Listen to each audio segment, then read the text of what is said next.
galera, tudo bem? Então, estou aqui, professora Larissa, para ministrar mais uma aula para vocês, mais uma aula de bioquímica e essa aula, o assunto é respiração celular. Não sai daí, eu prometo que depois dessa aula você vai entender tudo sobre respiração. É uma aula bem completa, é uma aula bem pesada, mas eu tenho certeza que você vai sair dessa aula sabendo tudo para resolver suas questões. Vamos lá? Pessoas, primeira coisa, a gente precisa compreender o porquê que a gente come. Ah, eu como porque eu tô com fome e eu não quero discutir isso. Não, vamos com calma. A gente come porque dos alimentos a gente tira, né, a energia, a gente pega a energia química dos alimentos e transforma nessa energia para o nosso metabolismo. Então, nos alimentos eu tenho glicose, eu tenho glicerol, eu tenho ácido graxo, eu tenho aminoácidos. Então, nos alimentos estão presentes esses elementos orgânicos que serão usados, serão oxidados para gerar energia, a energia que a gente vai chamar de ATP, né? Uma molécula aí que carrega energia, uma molécula que é importante para a gente, beleza? E com esse ATP, a gente mantém o nosso metabolismo. Então, sem os alimentos, não tem como a gente manter o metabolismo e é por isso que a gente come, porque dos alimentos a gente tira os elementos orgânicos que serão oxidados para gerar, então, energia para manter o funcionamento adequado do nosso corpo. Então, aqui eu tenho demonstrado para vocês, né? Então, aqui nós temos um composto, essas bolinhas e esses triângulos, essas formas geométricas, elas formam um composto que poderia ser um carboidrato, que poderia ser, então, uma proteína, que poderia ser um lipídio. O meu organismo, ele vai quebrar esses componentes, quebrar as ligações entre esses componentes, e essa quebra de ligação libera energia.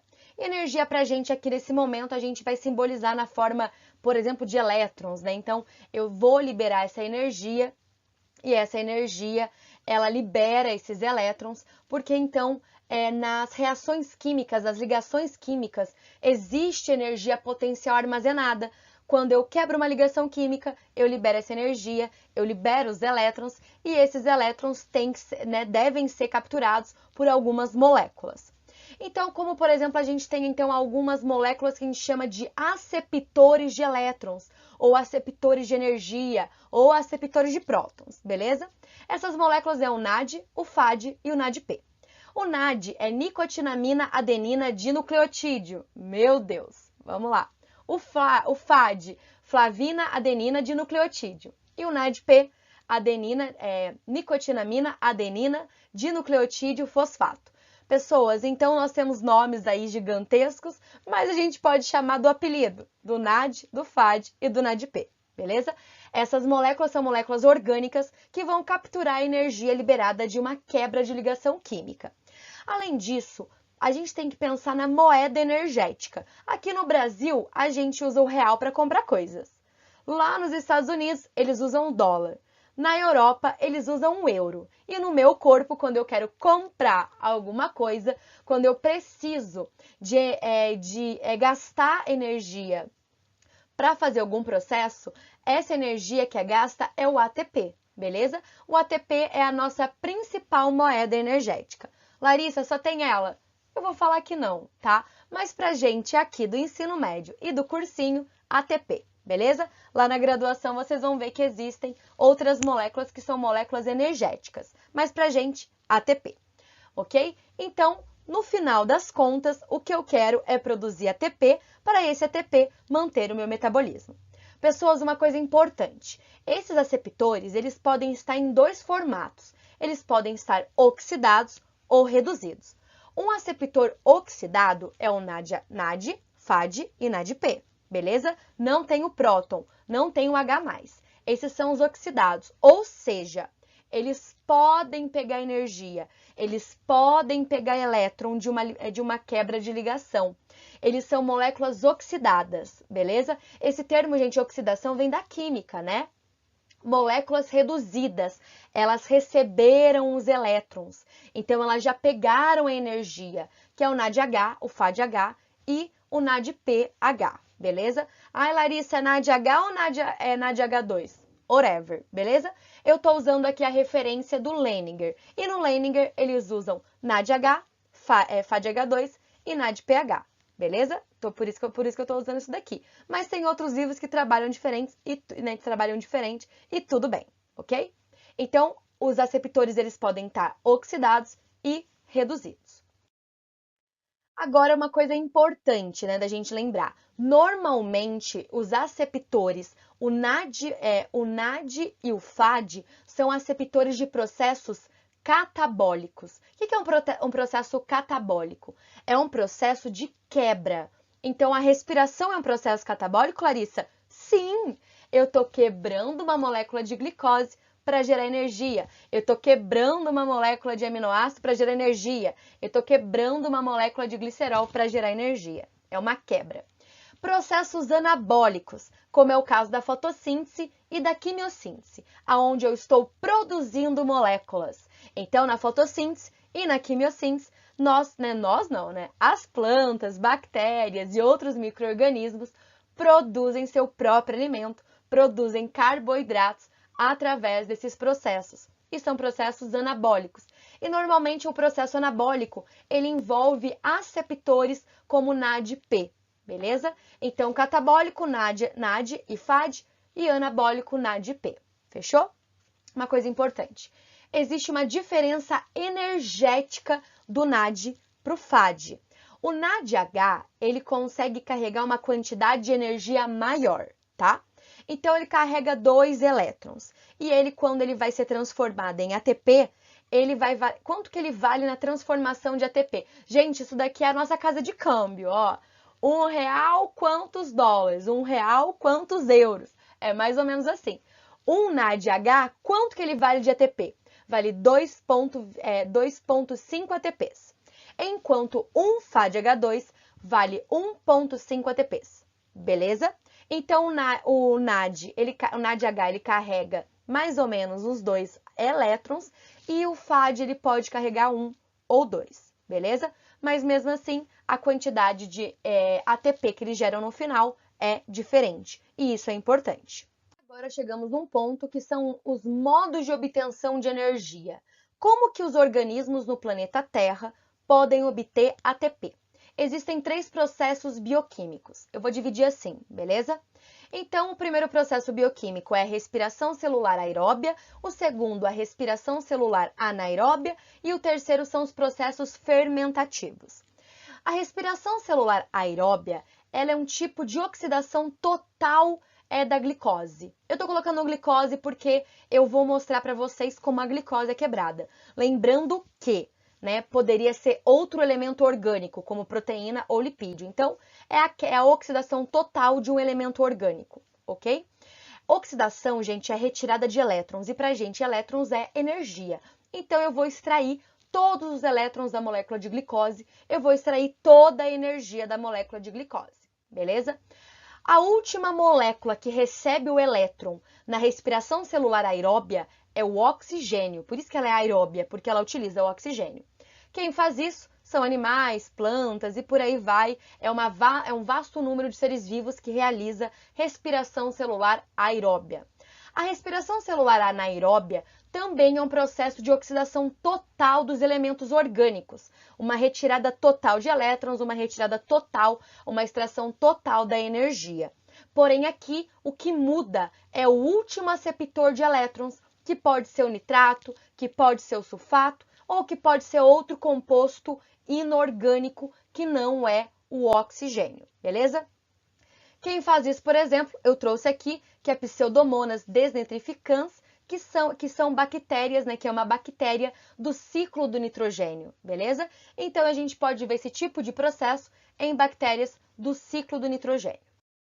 Então, só para a gente fechar, o último processo de obtenção de energia é o processo fermentativo, que é um processo diferente dos demais, que são da respiração aeróbia e anaeróbia, é um processo de oxidação parcial. Então, é uma retirada parcial de energia dos elementos orgânicos, não tem uma extração total, beleza? Por isso, a quantidade de energia produzida na fermentação ela é menor do que na respiração. Além disso, os últimos aceptores aqui são moléculas orgânicas, diferentes dos outros que eram moléculas inorgânicas. oxigênio, nitrato, sulfato. Aqui são moléculas orgânicas, etanol, ácido lático. Então, os últimos aceptores têm natureza diferente. Que tipo de seres que fazem esse tipo de processo? Temos bactérias, fungos, protozoários e até mesmo, em algumas situações, o nosso músculo esquelético. Agora, eu vou dar um enfoque na respiração celular aeróbia. Como esse processo acontece dentro das nossas células. Lembrando que essa aula não é uma respiração celular, é uma respiração fisiológica. Não é o ato de inspirar e expirar. Logicamente que esse ato está totalmente relacionado com a respiração celular. Mas aqui a gente está olhando para o que está acontecendo dentro das células, ok? Respiração celular aeróbia é um processo que acontece na presença de oxigênio, que depende de oxigênio, e é uma oxidação total da glicose, como a gente já viu anteriormente. E existem algumas etapas desse processo. De uma forma bem geral, existem 3. A glicólise, o ciclo de Krebs, ou também chamado de ciclo do ácido cítrico, e por último, a fosforilação oxidativa, também chamada de cadeia respiratória. Mas eu vou mostrar para vocês que tem uma diferencinha entre fosforilação oxidativa e cadeia respiratória, beleza? Mas vamos lá. Pessoas, primeiro, a glicólise, ela acontece no citossol, ela acontece no citoplasma, fora das organelas, fora da mitocôndria. A glicólise é um processo anaeróbio, não depende de oxigênio. Larissa, existe uma fase anaeróbia dentro da respiração aeróbia? Existe. Existe uma fase que não depende de oxigênio para acontecer, e essa fase é a glicólise. Nessa fase, eu tenho a produção de 2 ATPs e 2 NADHs. Tá? Então, esse seria o nosso saldo energético final. Agora, o ciclo de Krebs, ou também chamado de ciclo do ácido cítrico, ele já acontece na matriz mitocondrial, dentro da mitocôndria. É uma fase dependente de oxigênio, então a gente vai ver que essa fase tem uma dependência indireta de oxigênio. E nessa fase, eu vou produzir 6 NADHs, 2 FADH2, 2 ATPs e ainda vou produzir aí gás carbônico, beleza? 4 moléculas de gás carbônico. Todos esses balanceamentos que eu estou fazendo aqui é baseado em uma molécula de glicose. Para uma molécula de glicose, eu teria esta produção desses elementos. E a gente fecha com a cadeia respiratória, ou também o último processo chamado de fosforilação oxidativa, que vai acontecer nas cristas mitocondriais, que são as membranas internas da mitocôndria. Esse processo é um processo que também depende de oxigênio. É um processo que, como eu já disse, acontece nas cristas mitocondriais e é na cadeia respiratória que eu tenho a maior produção de ATP. Guardem que a cadeia respiratória é nossa casa de câmbio, mas mais pra frente isso vai fazer sentido. Fechou? Pessoas, então aqui olhando nos procariotos. Os procariotos, eles não apresentam mitocôndrias, eles não apresentam organelas membranosas, beleza? Então, nesse caso, tudo vai acontecer aí no citossol. E a última fase pode acontecer em membranas, em invaginações de membranas que tem nesses micro-organismos, beleza? Porque eles não apresentam mitocôndrias, então tem uma diferencinha para os seres eucariotos. Mas a gente vai olhar agora para os seres eucariotos, como que isso acontece dentro dos eucariotos, fechou? Vamos para a primeira fase, que é a glicólise. Então, eu vou pegar a glicose, que é um composto orgânico de 6 carbonos, é um carboidrato. E essa glicose, ela vai ser, então, quebrada em uma molécula de 3 carbonos, que nesse caso é o gliceraldeído 3-fosfato. Essa quebra, ela utiliza energia, ela utiliza 2 ATPs. 2 ATPs sendo quebrados em ADP mais P. Larissa, o que é isso? ATP, adenosina trifosfato. ADP, adenosina difosfato mais fosfato. Então, perdeu um fosfato. Isso que é gastar energia, beleza? Essa primeira etapa eu chamo de etapa de investimento ou preparatória. E a gente segue para a próxima etapa, que vai ser agora o gliceraldeído 3-fosfato, sendo então transformado na molécula de piruvato, que também é uma molécula de 3 carbonos. E nesse processo de transformação, eu vou produzir 4 moléculas de ATP, eu vejo aqui 4 ADPs mais 4 Ps, se transformando em 4 ATPs. E também eu vejo a produção de NADH, 2 NAD mais 2H, vai gerar 2 NADH. Larissa, aonde estava o ADP, o fosfato, o NADH? essas moléculas estão todas espalhadas tanto no citossol, no citoplasma, quanto também dentro da mitocôndria. Então, não precisa se preocupar de onde está vindo essa molécula. Essa molécula já está presente nos líquidos intracelulares e nos líquidos dentro das organelas, beleza?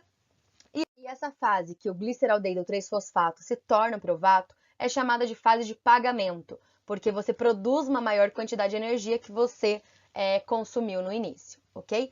Por isso que no final a gente diz que a glicólise ela tem como saldo energético 2 moléculas de ATPs, já que foi produzido 4 e consumido 2, saldo energético 2 moléculas de ATPs. Continuando aqui, então, o que eu acabei de falar, né? Então, lembrem-se desse saldo energético final da glicólise. Agora, vamos olhar para o ciclo de Krebs ou ciclo do ácido cítrico, ok? Então, glicólise é o que eu acabei de falar, é a glicose virando piruvato. Nossa, Larissa, é tão simples assim? Não! Na graduação, vocês vão ver que são 10 reações que envolvem a transformação de glicose a piruvato. Porém, para ensino médio cursinho, basta você saber aquela reação simplificada, ok? Então, aqui eu simplifiquei mais ainda. Glicose virando piruvato e já coloquei o saldo final, que são 2 ATPs e 2 NADHs, ok? Agora, este piruvato, ele vai ser transportado para dentro da mitocôndria. Então, ali estava a mitocôndria. Mitocôndria que tem membrana externa e membrana interna, fechou? Mas eu vou representar para uma membrana só. Vem o piruvato. Então, depois dessa fase da glicólise, vem uma fase intermediária entre glicólise e ciclo de Krebs. Essa fase intermediária ela vai envolver a oxidação do piruvato. Então, o piruvato que está no citoplasma, está no citossol, ele vai entrar dentro da mitocôndria. A entrada dele dentro dessa organela consome energia, porque para você transportar o piruvato para dentro da mitocôndria, você vai utilizar proteínas específicas para transportar essa molécula. Se 2 piruvatos entram, portanto, a gente tem 2 ATPs sendo consumidos. O piruvato dentro da mitocôndria, ele vai sofrer diversas reações para virar acetil-CoA. Essas reações envolvem enzimas e processos específicos. Uma das enzimas vai descarboxilar o piruvato, então liberando um gás carbônico, e a outra enzima vai reagir o piruvato com a coenzima A, e essas reações resultam na produção de 2 NADH, além do produto final, o próprio acetil-CoA. Lembrando que essa fase não é nem ciclo de Krebs e nem glicólise, é uma fase intermediária entre esses 2 processos. Pessoas, esse acetil-CoA, ele efetivamente vai entrar no ciclo de Krebs, porque ele vai reagir com a primeira molécula chamada de oxalacetato. O oxalacetato, ele é uma molécula, de 4 carbonos que vai reagir com acetil-CoA e vai produzir uma molécula chamada de ácido cítrico, que é uma molécula de 6 carbonos, ok? Então, essa molécula chamada de ácido cítrico, essa molécula de 6 carbonos, ela vai sofrer um monte de reação, vai se transformar em um monte de molécula, e esse monte de reação vai gerar 6 NADs, 2 FADH2, 2 ATPs e 4 moléculas de gás carbônico, beleza? Eu sempre estou balanceando aqui, pensando em uma molécula de glicose. Então, se tinha 2 acetil-CoAs aqui no final, é como se eu tivesse feito 2 ciclos, beleza? Então, por isso que deu esse saldo energético final aí. Pessoas, aqui eu trouxe para vocês uma forma um pouquinho mais detalhada do ciclo de Krebs. Então, eu tenho o acetil-CoA aqui em cima, reagindo com o oxalacetato, gerando o citrato ou o ácido cítrico. Por isso que o nome do ciclo é ácido cítrico ou ciclo de Krebs, tá? Citrato ou ácido cítrico, tudo bem, é a mesma coisa, são moléculas então aí de 6 carbonos. Essa molécula, de 6 carbonos vai gerar então através de enzimas, o citrato é transformado em aconitato, tá? Essa palavra é difícil. Por uma enzima, esse aconitato ele é transformado em isocitrato por uma outra enzima, e essas moléculas são moléculas de 6 carbonos, beleza? Esse isocitrato, ele vai ser transformado em alfa-cetaglutarato, que já é uma molécula de 5 carbonos, por uma outra enzima, beleza? E vocês conseguem ver que nesse caso aqui, ó, de isocitrato para alfa-cetaglutarato, existe a liberação de gás carbônico e a produção de NADH, ok? Esse alfa-cetaglutarato ele vai ser transformado em succinil-CoA, a mesma coisa. Vai ter uma descarboxilação aqui também, assim como aconteceu na reação anterior. Então, vai perder um gás carbônico aqui e também vai produzir aqui um NADH. O succinil-CoA vai virar succinato, beleza? E aqui a gente vai ter a produção de um ATP, mas Larissa, tá GTP aqui, gente, não tem problema, tá bom? A gente pode colocar aqui ATP. Esse succinato ele vai ser transformado em fumarato, e aqui eu vou ter a produção de um FADH2. Esse fumarato vai ser transformado em malato, e o malato em oxalacetato, uma produção de novo de um NADH, e o oxalacetato reage com acetil-CoA e se transforma em citrato de novo. Então, por isso que é um ciclo, várias reações químicas, e essas reações químicas vão começar e terminar na mesma molécula, ok? Pessoas, se um acetil-CoA entrar no ciclo, eu tenho a produção de 1, 2, 3 NADHs e um FADH2 e um ATP. Mas como? Vou colocar aqui, né, as outras moléculas, eu coloquei o carbono de todo mundo. Mas como eu estou falando de uma molécula de glicose que gera 2 piruvatos, que gera 2 acetil-CoAs, eu já estou balanceando para 2 vezes esse ciclo, beleza? Por isso que no outro slide eu coloquei 6 NADH, 2 FADH2, 2 ATPs e 4 gás carbônicos.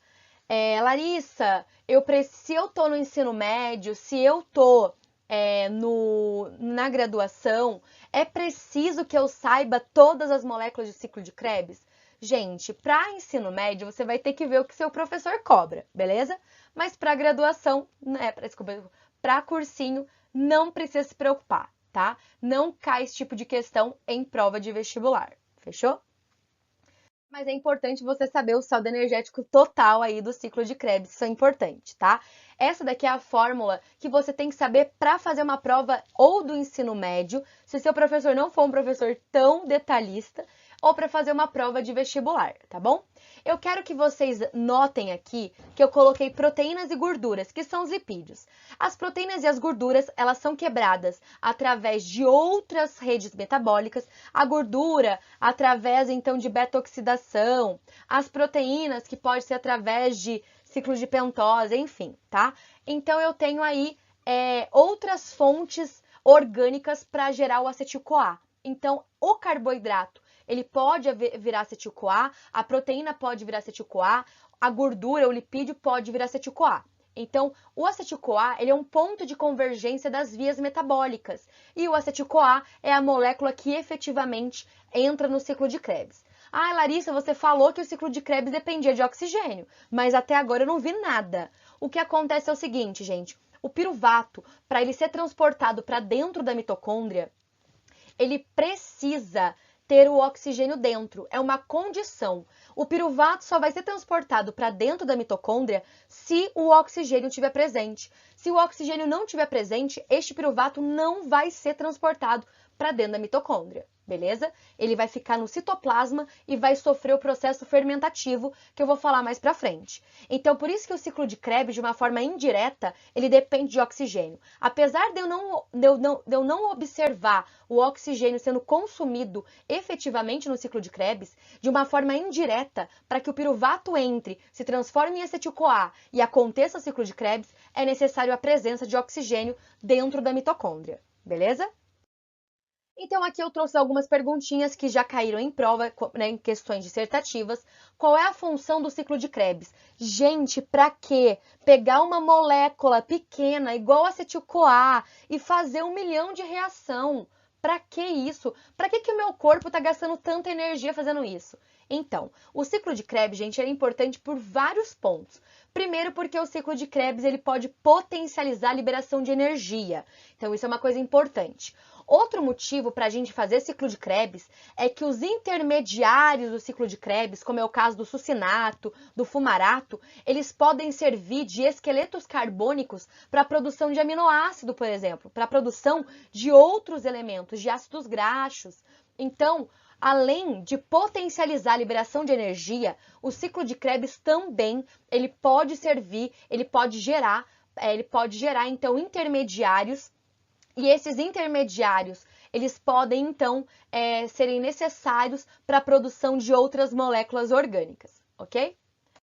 Outra questão, por que eu não posso quebrar a molécula de glicose de uma vez? Larissa, por que eu fico? Quebra glicose em gliceraldeído 3-fosfato, depois piruvato, depois acetil-CoA, depois ácido cítrico. Por que eu fico quebrando a molécula de glicose assim? Por que eu não posso pegar a molécula de glicose e quebrar ela de uma vez só? Porque vai liberar tanta energia que o seu corpo não vai dar conta de capturar. E isso não é algo, digamos assim, benéfico.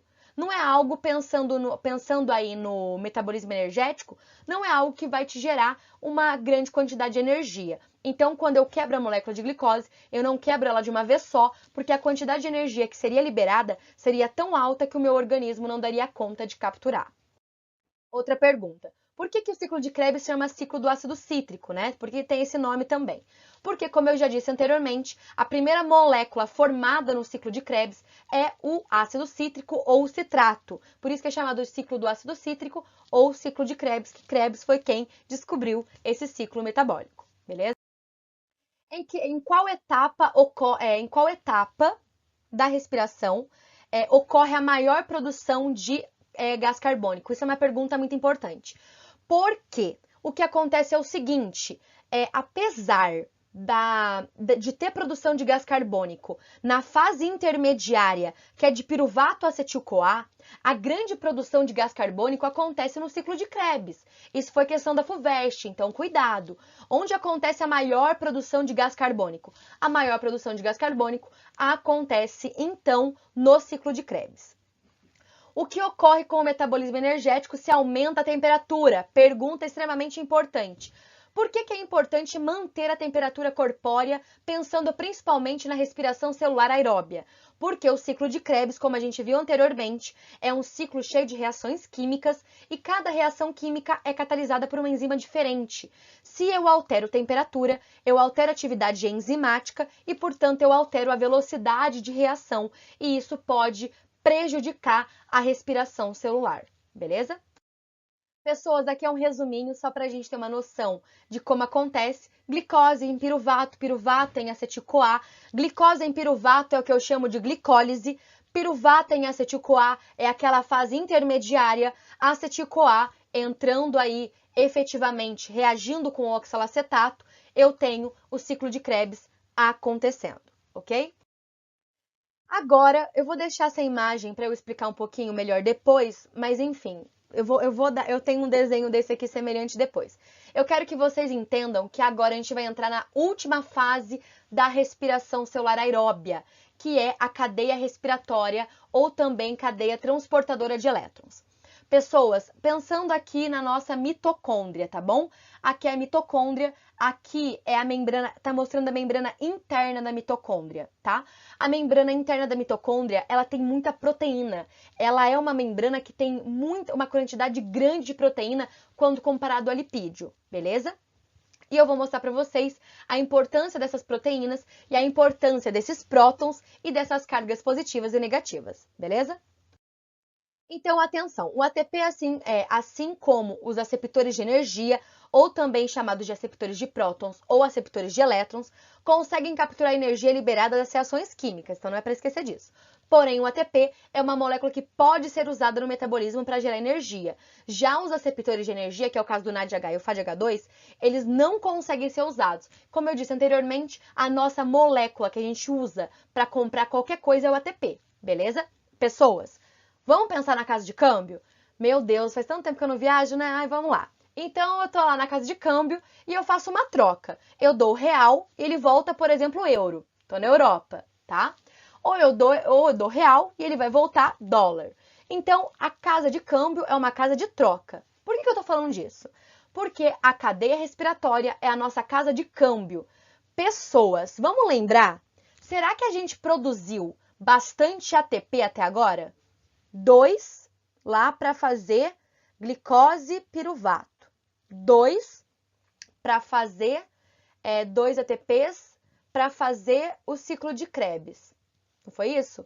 E então foi isso que a gente produziu de ATP. Pronto. O que a gente produziu mais foi NADH e FADH2. O que a gente produziu muito foi isso, beleza? Só que eu não consigo gastar NAD e FADH2. Eu preciso ir na casa de câmbio, falar, ó, eu tenho aqui NADH e FADH e a casa de câmbio vai me dar ATP, beleza? Então, a nossa casa de câmbio é a cadeia respiratória. Eu vou pegar todo o meu NAD e meu FAD, mandar para a cadeia respiratória para ela, então, reverter, para ela converter em ATP. Então, quando falamos que é em energia nesse contexto, referimos aos prótons e aos elétrons, beleza? Só para vocês relembrarem. Então, aqui eu tenho a cadeia respiratória, que é uma sequência de proteínas de membrana da crista mitocondrial, né, da membrana interna da mitocôndria. Eu tenho aqui 4 complexos proteicos, né? Tem o quinto aqui, que seria, enfim, depois eu falo sobre ele. Mas vamos pensar nos 4 primeiros. Esse primeiro complexo proteico são várias proteínas, beleza? Ele é chamado, então, de NADH desidrogenase. O segundo é chamado de succinato desidrogenase. O terceiro é o citocromo CB1 e o quarto complexo é o citocromo oxidase, tá?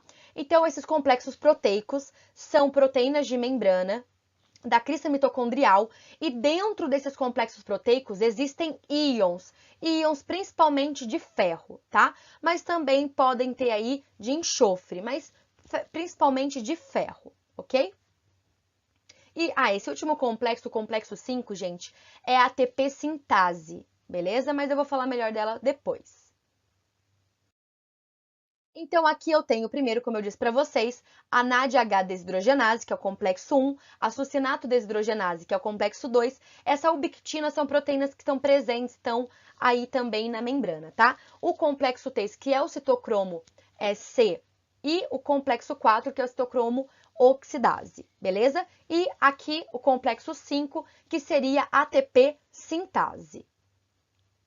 Então, o que vai acontecer aqui é que a primeira molécula, o NADH desidrogenase, né, o primeiro complexo proteico, e a succinato desidrogenase, o segundo complexo, vai quebrar, vai desidrogenar o NADH e o FADH2. Então, desidrogenação do NADH em NAD mais H. Quando quebra o NAD, gente, libera, além de tudo, elétron. A outra molécula vai quebrar o FADH em FAD+, e hidrogênio. E também vai liberar elétron. A desidrogenação do NADH e do FADH libera elétron. Larissa, acontece tudo junto? Não, gente, tá? Primeiro quebra o NAD, depois quebra um FAD. Por aí vai. Como eu disse para vocês, a desidrogenação de NADH e FADH libera elétron. Este elétron, ele vai ser transportado pelas proteínas de membrana, por essas proteínas que estão aqui. Então, ele vai ser transportado até ele encontrar o último aceptor de elétrons, que é o oxigênio, que está no final dessa cadeia. Pensa assim, ó, todo mundo tem um crush. Não é fácil você conquistar o seu crush, precisa ir de percorrer um caminho longo. Então, o elétron tem esse crush pelo oxigênio, tem essa atração química pelo oxigênio, e, portanto, ele percorre uma sequência de proteínas de membrana para encontrar o oxigênio. Como eu disse para vocês, essas proteínas de membrana apresentam íons em seu interior. Então, ganha elétron, reduziu. Perde elétron, oxidou. Ganha elétron, reduziu. Perde elétron, oxidou. Então, o transporte do elétron na cadeia respiratória, ele é um processo que envolve reações de oxirredução, ganha e perda de elétrons, ok? Pessoas, vamos pensar assim. Quando o elétron ele percorreu a cadeia transportadora, ele foi liberando energia elétrica. Esta energia que ele foi liberando durante o seu transporte, esta energia foi usada para bombear os elétrons para o espaço entre membranas, porque aqui é a membrana interna e tem a membrana externa e tem o espaço entre as duas membranas. Então, a energia elétrica liberada pelo transporte do elétron pelos complexos proteicos da crista mitocondrial fazem um bombeamento de prótons para o espaço entre membranas. Prótons, ou a gente pode chamar de hidrogênio, tudo bem, tá? Então, a gente cria um gradiente de prótons no espaço entre membranas. Pessoas, vocês aprenderam em química sobre gradiente de concentração e tudo mais. Se tem muito próton no espaço entre membranas, ele quer voltar a favor do gradiente de concentração, porque tem muito próton em cima e pouco na matriz mitocondrial. Então, o que vai acontecer é que o único lugar que é permeável à passagem do hidrogênio é a ATP sintase.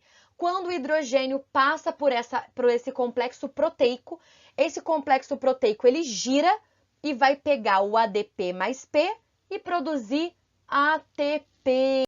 Olha aqui que lindo! Chegamos ao final. Então, assim que é produzido o ATP. Através da oxidação do NAD e do FAD, a gente consegue produzir o ATP na cadeia respiratória. Eu cheguei na casa de câmbio com NADH, eu cheguei na casa de câmbio com FADH e eu saí com ATP. Para finalizar o processo, este hidrogênio mais o oxigênio vai formar a molécula de água. Larissa, só forma água na cadeia respiratória? Não.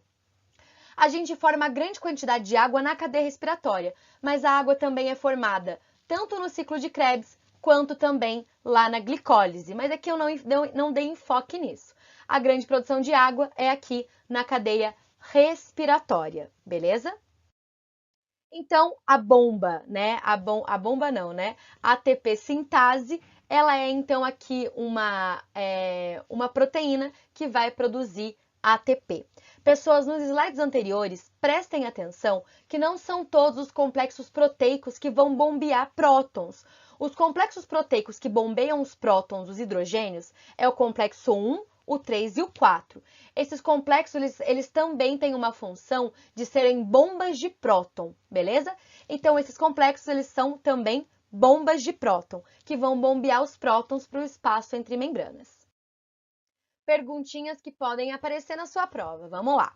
Então, sobre cadeia respiratória. Em qual etapa da respiração celular ocorre a maior produção de água? Na cadeia respiratória. Qual é a função da cadeia respiratória? A função da cadeia respiratória é transformar o NADH e o FADH2 em ATP.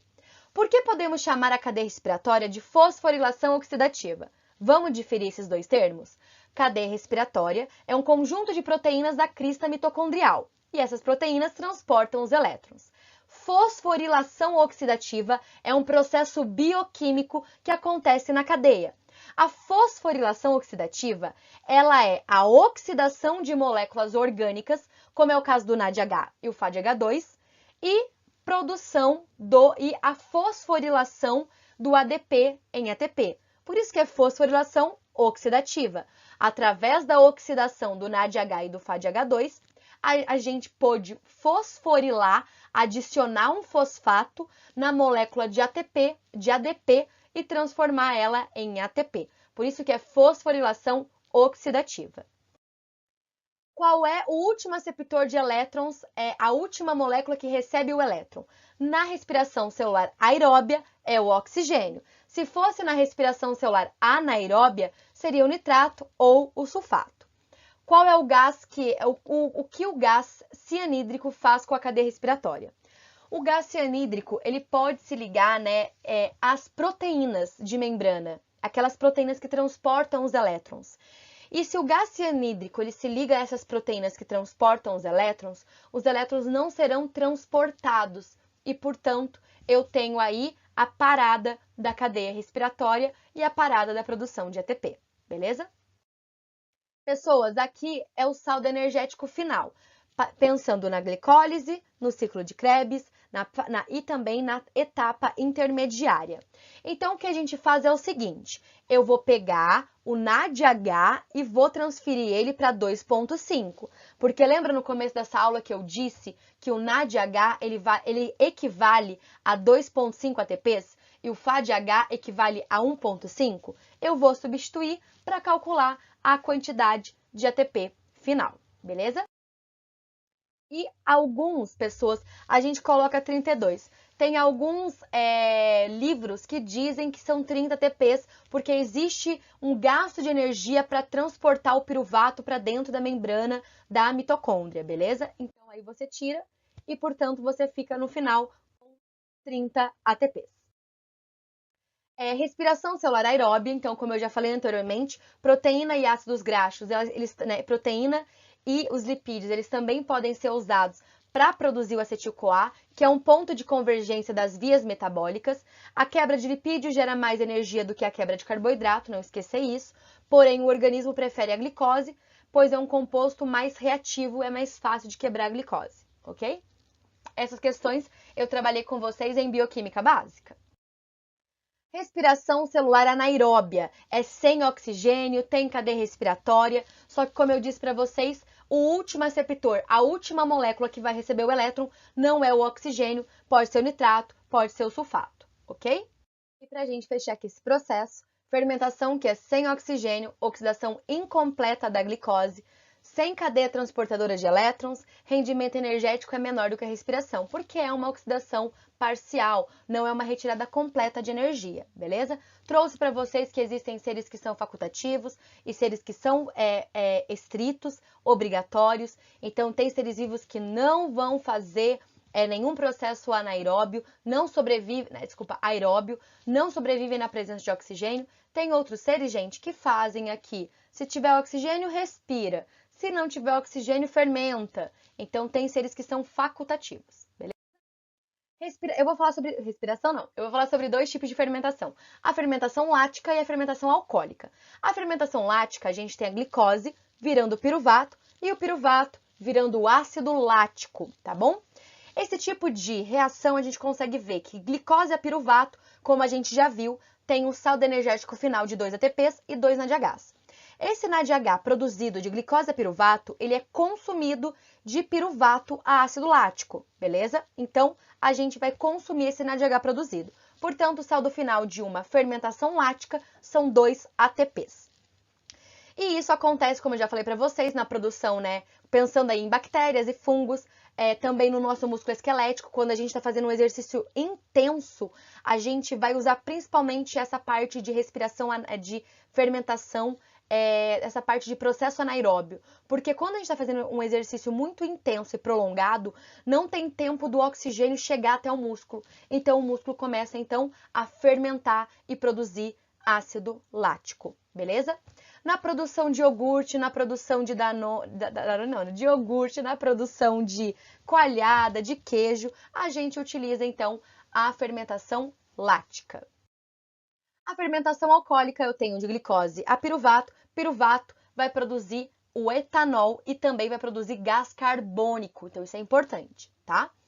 Do mesmo modo, de glicose a piruvato, 2 ATPs e 2 NADHs. Esse NADH produzido de glicose a piruvato, ele é consumido de piruvato a etanol. Então, saldo energético final são 2 ATPs também. Lembrando que aqui tem dois produtos. Além do etanol, a gente tem também o gás carbônico. A fermentação alcoólica é utilizada principalmente aí na indústria alimentícia para a produção de pães, na indústria de bebidas para a produção de bebidas alcoólicas e também para produzir biocombustíveis, tá? A gente também utiliza, então, a fermentação alcoólica, que é feita por micro-organismos, como é o caso de bactérias e fungos.